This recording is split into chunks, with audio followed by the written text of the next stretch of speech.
కృపగల దేవ, మీ ప్రశస్తమైన నామమును బట్టి మిమ్మను స్తుతించి కీర్తిస్తున్నాను. తండ్రి, ఉదయకాలం వాక్యం వింటున్న బిడ్డలందరిని బట్టి వేలాది వేల స్తోత్రాలు.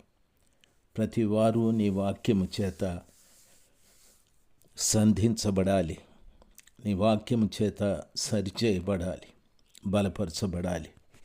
ప్రతి వారి పట్ల మీరు కృప చూపెట్టి కార్యము చేయండి. శత్రు కార్యాలను లయపరచండి. ప్రతి బిడ్డ విషయంలోనూ నాయన, తల్లిదండ్రుల విషయంలో, పిల్లల విషయంలో నాయన ఒక పరిపక్వత దయచేయండి. బిడ్డల్ని మా ప్రభ ఒక శ్రేష్టమైన జీవితాన్ని జీవించు వారినిగా చేయండి. సమస్త ఘనత మహిమలు మీకు చెందేటట్లుగా ప్రభ ప్రతి వారిలో కూడా, ప్రతి కుటుంబంలో కూడా మీరు కార్యము చేయమని ప్రార్థిస్తున్నాను. ఏ తల్లిదండ్రి తమ బిడ్డల విషయమై కన్నీరు కార్చకూడదు ప్రభ, వ్యాకులత చెందకూడదు. ప్రతి తల్లి తండ్రి బిడ్డల విషయమై సంతోషపడునట్లుగా ప్రతి బిడ్డలో కూడా గొప్ప మార్పును కలిగించుమని యేసు ప్రభు నామంలో ప్రార్థిస్తున్నాము తండ్రి. Amen, amen. ఫిబ్రవరి మాసం 12వ తారీఖు 2026 గురువారం. నెహెమ్యా గ్రంథము 3వ అధ్యాయము 17వ వచనం. అతని ఆనుకొని లేవీయులలో బానీ కుమారుడైన రెహూము బాగు చేసెను. అతని ఆనుకొని తన భాగములో కీల యొక్క సగము భాగమునకు అధిపతి అయిన హషబ్య బాగు చేయువాడాయను. అతని ఆనుకొని వారి సహోదరులైన హేనాదాదు కుమారుడైన బవ్యే బాగు చేశాను. అతడు కేయిలాలో సగము భాగమునకు అధిపతి అయి ఉండెను. ప్రియులారా, 17వ వచనంలో బాగు చేశాను అనేటటువంటి మాట చెప్పబడి ఉంది. అయితే మనము కూడా ఆలోచించాలి. మనము బాగు చేసే వారంగా ఉండాలి, కానీ పాడు చేసే వారంగా ఉండకూడదని నా మనవి. బాగు చేయుట అనేటటువంటి దాన్ని గురించి కొంత మనం తెలుసుకోవటానికి పరిశుద్ధ ఆత్మదేవుడు మనకు సహాయం చేయని పరిశుద్ధ గ్రంథమైన బైబిల్లో, ప్రియులారా, ప్రభుల వారు బాగు చేసే దేవుడు. దేవుని పిల్లలు గమనించాలి. 2వ రాసుల గ్రంథము 20వ అధ్యాయం 5వ వచనం. ప్రభులవారు హిజ్కియా ప్రార్థన విని ఆయన అతన్ని బాగు చేశాడు.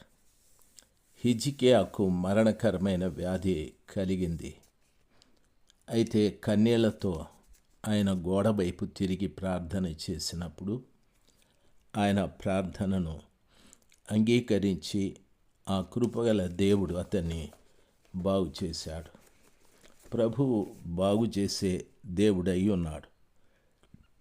బైబిల్ ఈ రీతిగా సెలవిస్తుంది.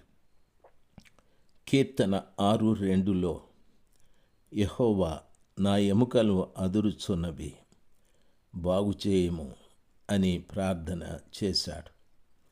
ప్రియులారా, లోపల ఎముకలు అదురుచున్నవి అనేటటువంటి మాట గమనించాలి. ఈ మాట చాలా భయంకరమైన మాట. ఎముకలు అదరడం అంటే, ప్రియులారా, ఆ వాక్యాన్ని చదువుతాను. కీర్తన 6:2లో చూడండి.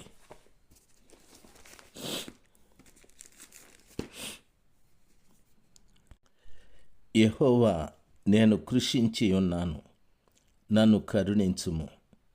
యెహోవా నా ఎముకలు అదురుచున్నవి, నన్ను బాగు చేయము అని దావీదు గారు ప్రార్థన చేస్తూ ఉన్నాడు. ప్రియులారా, ఇది ఆయన పాడిన పాట అని వాక్యము చెప్పబడి ఉంది. నేను కృషించి ఉన్నాను, నన్ను కరుణించుము. ఎందుకు కృషించాడు అంటే, నీ కోపము చేత నన్ను గద్దింపకుము, నీ ఉగ్రతతో నన్ను శిక్షింపకుము అని అంటున్నాడు. ఒక వ్యక్తి కృషించటానికి దేవుని యొక్క కోపమై ఉండాలి, దేవుని యొక్క ఉగ్రత అయి ఉండాలి. ప్రియులారా, మన జీవితంలో కృషించిపోవడం అంటే అన్ని విషయాలలో కూడా బలహీనపరచబడడం. ప్రియులారా, ప్రార్థించే విషయంలో, వాక్యానుసారంగా జీవించే విషయంలో, వాక్యము చదివే విషయంలో, ఉపవసించే విషయంలో, పరిశుద్ధత విషయంలో, సహవాసానికి వెళ్ళు విషయంలో, అన్ని విషయాలలో, దేవునికి ఇచ్చు విషయాల్లో, దేవుని కార్యాలు చేయు విషయాలలో, అన్ని విషయాలలో మనలో ఒక్కొక్కటి తగ్గిపోతూ ఉంటుంది. ఆ రీతిగా మనం కృషించిపోతూ ఉంటాం. ఒక వ్యక్తి ఆ రీతిగా కృషించి ఉన్నప్పుడు ఆయన ఎముకలు అదురుచున్నవి, నన్ను బాగు చేయండి అని అన్నాడు. దేవుని కోపం ఒక వ్యక్తి మీదకి వచ్చినప్పుడు కూడా ఆ వ్యక్తి కృషించిపోతాడు. ప్రభు పిల్లలుగా మీకు నా మనవి, సర్వశక్తిమంతుడైనటువంటి దేవుడు మనలను ప్రేమించి ఎంతో మన పట్ల కనికరాన్ని చూపెట్టి ఆయన శిల్వలో కార్చిన ప్రశస్తమైన రక్తంతో మనల్ని కడిగి పవిత్రపరిచి ప్రత్యేకపరిచాడు. తిరిగి ప్రభుల వారికి కోపము కలిగే కార్యాలు మనము చేయకూడదు. దేవుని బిడ్డలుగా మనము జాగ్రత్తగా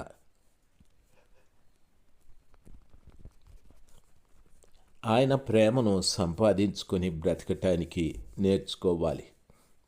దావీదు గారు ఒక విషయం, తాను బత్షెబ విషయంలో తప్పితం చేశాడు, ఉరియా విషయంలో కూడా తప్పితం చేశాడు. అందుకని ప్రభుల వారు అతని పట్ల తన కనికరాన్ని చూపెట్టకుండా ప్రభుల వారు కోపపడ్డాడు. మనము కూడా ఒకవేళ దేవుని దృష్టిలో చేయకూడని కార్యాలు ఎన్నో ఉంటాయి. అవన్నీ కూడా ప్రభుల వారు మనల్ని మన మీద కోపాన్ని చూపెట్టు రీతిగా ఉండకూడదు. ప్రియులారా, గమనించాలి. అయితే భక్తుడు చెప్పిన మాట, నా ప్రాణము బహుగా అదురుచున్నది, యెహోవా ఎంతవరకు కరుణింపక ఉందువు. యెహోవా తిరిగి రమ్ము, నన్ను విడిపింపుము, నీ కృపను బట్టి నన్ను రక్షింపుము. మరణమైన వారికి నన్ను గూర్చి జ్ఞాపకం లేదు, పాతాళంలో ఎవరు నీకు కృతజ్ఞత చెల్లింపదు. ఆ రీతిగా నన్ను జ్ఞాపకం చేసుకోనండి, నన్ను రక్షించండి, నన్ను విడిపించండి అని భక్తుడు ప్రార్థన చేశాడు. దేవుని బిడ్డలు ఒకవేళ మన జీవితంలో ప్రియులారా ఇలాంటి అనుభవం ఉంటే బాగు చేయవారు దేవుడు ఒక్కడే. ఆ కృపగల దేవుని పాదాల చెంత బాగు చేయమని మనం మొరపెట్టువారుగా ఉండాలి. కీర్తనలు 107:20వ వచనం కూడా ఈ రీతిగా రాయబడింది. కష్టకాలమందు వారు యెహోవాకు మొరపెట్టిరి, ఆయన వారి ఆపదలలో నుండి వారిని విడిపించెను. ఆయన తన వాక్కును పంపి వారిని బాగు చేశాను. ఆయన వారు పడిన గుంటలో నుండి వారిని విడిపించాను అని వాక్యంలో రాయబడి ఉంది.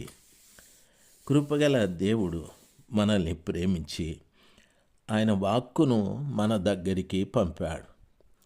ఆ వాక్యము దేవుడే కదా. ఆ వాక్కును పంపి మనల్ని బాగు చేయడమే కాకుండా మనం పడిపోయిన గుంటలో నుండి కూడా మనల్ని పైకి లేవనెత్తుతాడని వాక్యము సెలవిస్తుంది. ప్రియులారా, గమనించాలి, కృపగల దేవుడు బాగు చేసేవాడు గనుక మనము కూడా పరిస్థితులను బాగు చేయాలి. అంటే యెరూషలేము పట్టణాన్ని వారు బాగు చేసినట్టుగా మనము మన సంఘాన్ని, మన కుటుంబాన్ని, మన మెరిగిన ప్రజలను క్రీస్తునందు వారిని బాగు చేసేవారుగా మనం ఉండాలి. ఆ గొప్ప ఆలోచన కలిగి జీవింతుము గాక. ఆమేన్.